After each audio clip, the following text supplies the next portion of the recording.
پاک کی ولادت کا ذکر ہوتا ہے، اوصاف و کمالات، خوارق عادات، معجزات اور کمالات کا بیان ہوتا ہے، سیرت اور کردار کے اوپر روشنی ڈالی جاتی ہے، جلوس نکلتا ہے۔ کوئی بھی علاقہ ایسا نہیں جہاں جلسے اور جلوس کا اہتمام نہ کیا جائے۔ ہمارے یہاں بھی، اس علاقے کے مسلمانوں میں بھی جلسے کا اہتمام تو تھا، لیکن بہت زمانے کے بعد جلوس کا اہتمام کیا گیا۔ یہاں کے ارباب فکر و نظر نے، غیور نوجوانوں نے، باغیرت مسلمانوں نے یہ سوچا کہ نبی کا جشن اگر منانا ہے تو گھروں پر صرف جھنڈے نہ لہرائے جائیں، بلکہ نبی کا جشن منانا ہے تو میدان میں چل کر کے نبی کی عظمت کا اظہار کیا جائے۔ اور نبی کی عظمت کا اظہار ہم کرنا چاہتے ہیں، نبی کی عظمت ہم نہیں بڑھا سکتے، ہم تو اظہار عظمت کر کے اپنی عظمتوں میں چار چاند لگا سکتے ہیں۔ ہم یہاں آئے ہیں تو اس لیے نہیں آئے ہیں کہ نبی کی شان بڑھ جائے گی، ہم اس لیے نہیں جمع ہوتے ہیں کہ ہم اپنے نبی کی چاند میں چار چاند لگا دیں گے۔ ارے ہماری کیا شان ہے، ہماری کیا کیفیت ہے۔ حسان بن ثابت کہتے ہیں، ماں مدح تو محمدن بے مقالتی لیکن مدح تو مقالتن بے محمدی۔ ارے میری کیا حیثیت ہے کہ میں محمد عربی کی اپنی زبان میں تعریف کروں، میں تو رسول اللہ کی تعریف کر کے اپنے مقالے اور اپنی زبان کی تعریف، اپنے خطاب کو زبان کی تعریف۔ اس لیے مسلمانوں، اس بھون میں نہ رہنا کہ ہم آئے ہیں تو رسول اللہ پر معاذ اللہ احسان کر رہے ہیں، بلکہ محسن کائنات کا ہم احسان لینا چاہتے ہیں۔ تو خوش ہو جائیں تو کیا پوچھنا ہے۔ اللہ اکبر۔ آپ لوگ قابل مبارکباد ہیں کہ ہر طرف سے ماحول بنا کر کے آتے ہیں، عاشقان مصطفیٰ چلے آ رہے ہیں، خراما خراما بداما بداما، اور آپ کی رفتار سے، آپ کی گفتار سے، آپ کے بھی حیب سے، آپ کی وضاحت سے واقعاً لگتا ہے کہ یہ عاشقان مصطفیٰ چل رہے ہیں۔ آپ کی رفتار سے اور آپ کے اسلوب سے اور آپ کے انداز سے دنیا کو یہ درشایا جاتا ہے کہ یہ جلوس کسی شخصیت کا نہیں ہے، بلکہ اس ہستی کا ہے جس ہستی نے پوری دنیا میں امن و امان کا، جس نے پوری دنیا کو اپنی رحمت سے معمور کر دیا ہے۔ یہ آپ پیغام دینا چاہتے ہیں۔ ماشاء اللہ۔ رفیقان گرامی، قابل مبارکباد ہے انتظامیہ کے افراد، انتظامیہ کمیٹی اور انتظامیہ کمیٹی کے سلطان، وہ قابل مبارکباد، اور قابل مبارکباد ہے وہ نقشبندی جو نقشبندی کے روپ میں بہت بڑا اشرفی ہے، جو فیضان اشرف سے اور فیضان مخدوم سے دو اداروں کی قیادت بھی کر رہا ہے اور علاقے کی ضرورتیں بھی پوری کر رہا ہے، سماجی کی ضرورت پوری کر رہا ہے۔ اللہ تبارک و تعالیٰ ان کے علم و عمر میں ترقیاں عطا فرمائے۔ آمین۔ پوری team Maulana Abdulghaffar Naqshbandi and brothers company کے لوگوں کو میں مبارکباد پیش کرنا چاہتا ہوں، اور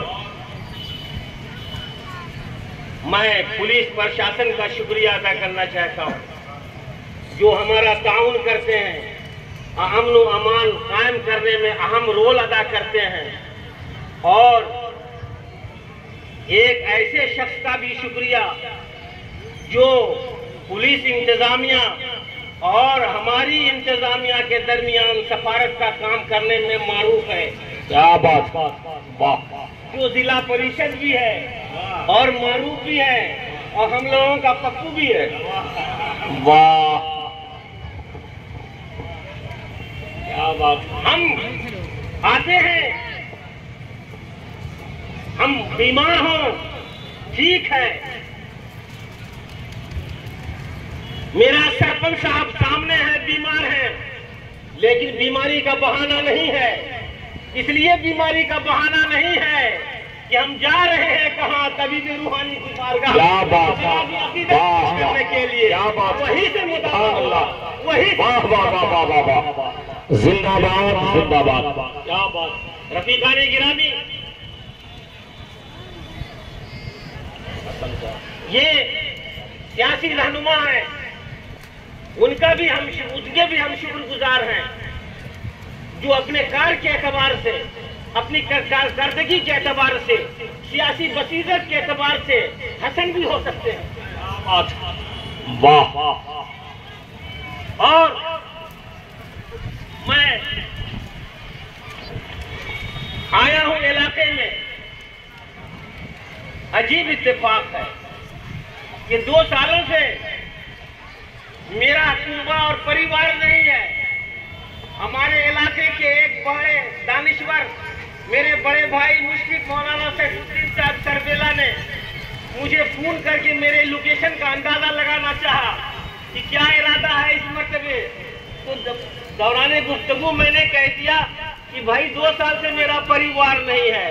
انہوں نے ایک حسین اور خوبصورت جملہ دیا اور میرے حوصلے کو بڑھایا، کہا ارے آپ آئیے تو پورے اہل سنت آپ کے پریوار ہیں۔ واہ واہ واہ واہ، کیا بات، ایسے حوصلہ دینے والوں کو بھی اللہ تعالیٰ سلامت رکھے۔ درود شریف پڑھیں، اللہم صلی علی سیدنا شفیعنا حبیبنا مولانا محمد بارک وسلم، صلاۃ و سلام علیک یا رسول اللہ صلی اللہ تعالی علیہ وسلم۔ رفیقان گرامی، عاشقان مصطفیٰ اپنی اپنی بساط کے مطابق آتے ہیں اور سرکار کی بارگاہ میں خراج عقیدت پیش کرتے ہیں۔ نعت خواں آتے ہیں تو نعت خواں سرکار کے بھی زمانے میں تھے، لیکن خطیب کی حیثیت سے کوئی مشہور نہیں تھا، اس لیے کہ خطبہ تو سرور کائناتی دیا کرتے تھے۔ لیکن نعت خوانے کے لیے حضرت حسان بن ثابت کو بلایا جاتا تھا اور حضرت عبداللہ ابن رواحہ کو بلایا جاتا تھا، اور حضرت حسان بن ثابت کو کہاں بیٹھایا جاتا تھا؟ ممبر پر، اور ممبر نور پر بیٹھایا جاتا ہے۔ آج تو ہر جلسے کو ممبر نور کہا جاتا ہے، لیکن یہ جلسہ جو عید میلاد النبی کا جلسہ ہے اور جہاں نوری اولاد موجود ہوں، بے شک یہ ممبر نور کہلائے گا۔ سبحان اللہ۔ حضرت حسان بن ثابت کو رسول پاک کہتے ہیں، حسان تمہیں نعت کہنی ہے، رتبہ تمہیں اپنا بڑھانا ہے، اور رتبہ بڑھا رہے ہیں، کیسے بڑھا رہے ہیں؟ استقبال کر کے اور اپنی کرسی پہ بیٹھا کر کے، اور سرکار فرش پر بیٹھتے ہیں۔ دل میں یہ نہیں آتا ہے کہ ہم فرش پر ہیں، حسان اوپر ہیں، اس لیے کہ سرکار تو اپنی امت کو اوپر دیکھنا چاہتے ہیں، اپنی عظمت بڑھانا چاہتے ہیں، اپنی عزت میں افزائی کرنا چاہتے ہیں۔ اور جب حسان بن ثابت اشعار کہا کرتے تھے تو سرکار یوں ہلتے تھے اور جھومتے تھے جس طریقے سے کہ پھلدار درخت کی ٹہنیاں ہلتی تھی، اور ارشاد فرماتے تھے، اللہم ایدہ بروح القدس، اللہم ایدہ بروح القدس، اے اللہ روح القدس کے ذریعہ سے اس کی تائید فرما دے، اے اللہ نعت خوانوں کی اور میرے نعت پڑھنے والوں کی، میری توصیف کرنے والوں کی تائید غیبی حاصل ہو جائے۔ تو رسول پاک صلی اللہ علیہ وسلم اپنی چادر پیش کیا کرتے تھے، نوری چادر انعام کے اندر۔ یہ رسول پاک سید ہی نہیں تھے، سید کے باپوں کے باپ تھے، لیکن نعت نبی گنگنانے والوں کا استقبال کیا کرتے تھے، کیا کرتے تھے، اور ساتھ ہی ساتھ انہیں نوری چادر پیش کیا کرتے تھے۔ اے مسلمانوں، جب یہاں نعت کوئی پڑھتا ہے اور جب تم نذرانہ پیش کرتے ہو تو مجھے مدینے کی مسجد نبوی یاد آ جاتی ہے۔ ممبر نور پر رسول پاک حسان بن ثابت کو معمور کر کے، فائز کر کے اپنی نعتیں بھی سن رہے ہیں اور نوری چادر بھی تو سبحان اللہ سبحان اللہ، زندہ باد زندہ باد، بہت اچھا۔ آپ جو نذرانہ پیش کر رہے ہیں یہ رسول پاک کی سنت ہے، اور سنیے نذرانہ بھی پیش کیجئے اگر سنت رسول کا ارادہ ہو جائے تو عبادت ہے. ایسے ہی پیش کیجئے جس طریقے سے پیش کرنے کا انداز و طریقہ ہوتا ہے. بڑے ادب و احترام کے ساتھ پیش کیجئے. کچھ لوگ روپے کو لیتے ہیں یوں یوں یوں یوں اڑاتے ہیں اور پتہ نہیں کیسے اڑاتے ہیں. تو وہ نذرانہ پیش نہیں کرتے, وہ روپیوں کو اڑا رہے ہیں, وہ اپنی دولت کو اڑا رہے ہیں, نذرانہ پیش نہیں کر رہے ہیں. نذرانہ پیش کرنا ہے تو روپوں کی اہمیت کو جانو. وہ رزق ہے, رزق کی بے برکتی نہیں ہونی چاہیے, رزق کی بے عزتی اور بے حرمتی بھی نہیں. رفیقان گرامی درود شریف پڑھیں.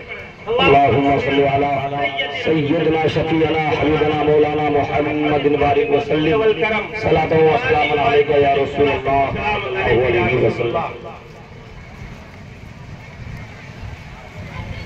محبت رسول کی, عشق رسول کا,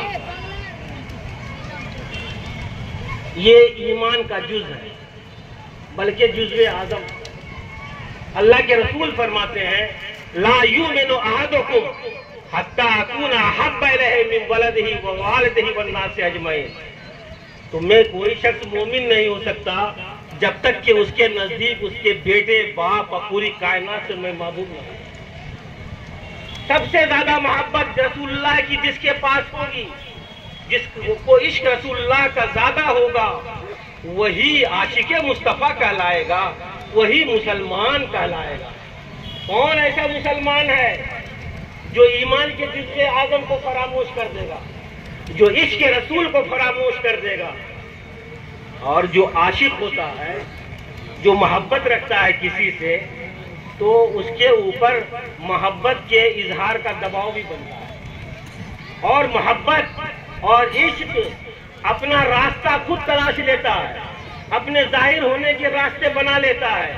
اس لیے میں پورے وثوق کے ساتھ کہہ سکتا ہوں کہ بلا شبہ عید میلاد النبی کے تعلق سے ہر مسلمان کا خیال مثبت ہی ہوگا. اس لیے مثبت ہوگا کہ مسلمان ہی کی بات نہیں ہے. ارے عید اور بقرعید تو یہ مسلمانوں کی عید ہے, اور عید میلاد النبی تو کائنات کی عید ہے, رحمت للعالمین کی. سبحان اللہ, سبحان اللہ, بہت خوب. ہر آدمی رسول پاک صلی اللہ علیہ وسلم کی ولادت کا جشن منانا چاہتا ہے. آپ پوری کائنات کے لیے رحمت بن کر کے تشریف لائیں. عشق کرو, اور عشق کے اظہار کے طریقے الگ الگ ہو سکتے ہیں.